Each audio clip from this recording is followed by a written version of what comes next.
चलिए, बहुत बहुत धन्यवाद आप सबको। आज घाटशिला विधानसभा का उपचुनाव था। उपचुनाव संपन्न हो गया।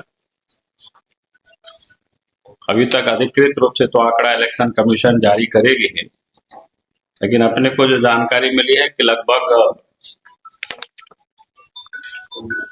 5 बजे तक करीब करीब 74% के मतदान संभवतः हुआ है। हमें लगता है ये थोड़ा अंतिम रूप आएगा तो शायद आगे भी हो सकता है। कुल मिलाकर के मतदान बिल्कुल शांतिपूर्ण ढंग से रहा। उसके लिए इलेक्शन कमीशन को बहुत बहुत बधाई है हमारी ओर से,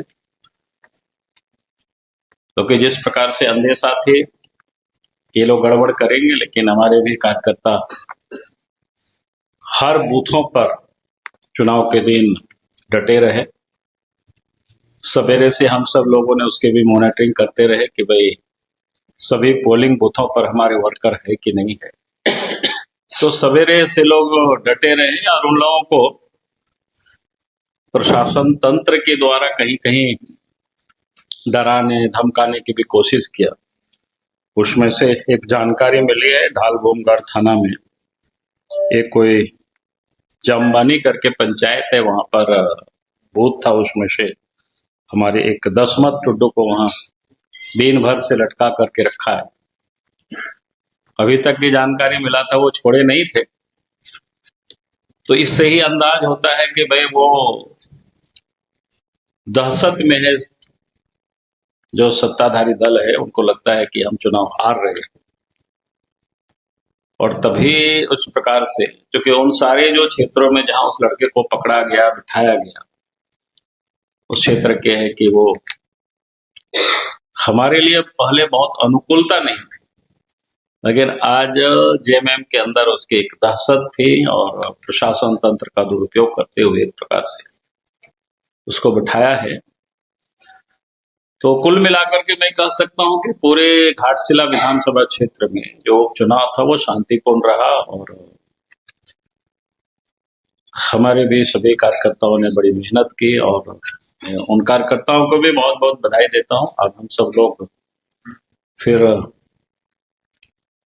अब 14 तारीख की चुनाव के परिणाम का हम सब लोगों को प्रतीक्षा करना चाहिए। और मैं आज भी फिर से दोहरा रहा हूं कि इस बार घाटशिला विधानसभा के उपचुनाव का जो परिणाम होगा वो चौंकाने वाला होगा। तो जिस प्रकार से मतदाता जो टर्न अप हुए हैं, वोट डाले,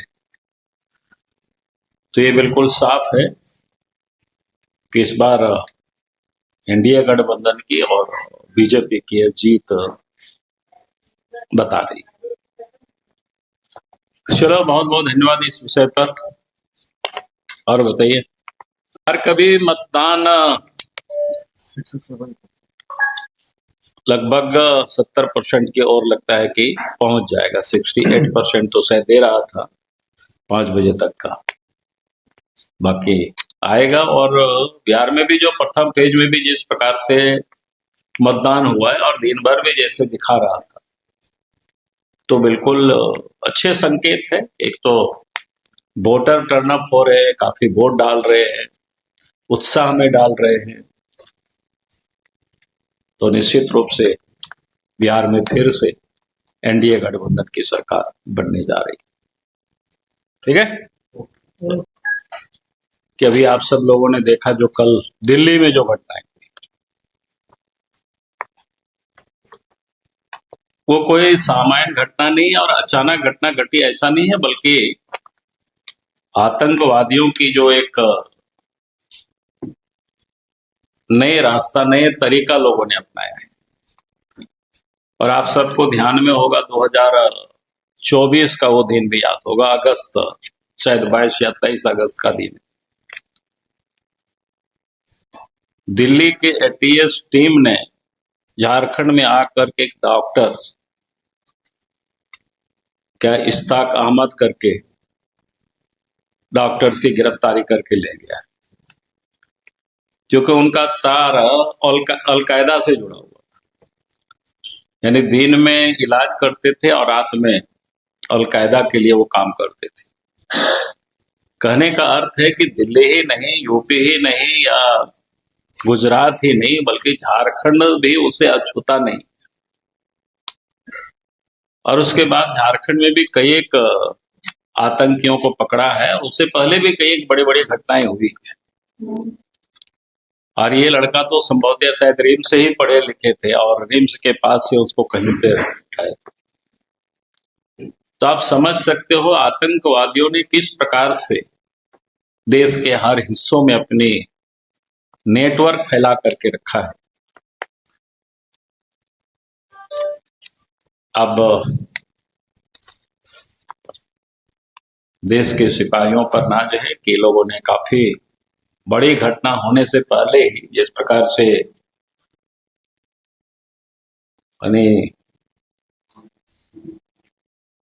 एक्सप्लोसिव तो जहां 3000 किलो पकड़ा जाता है तो अपने आप में बड़ा गंभीर विषय।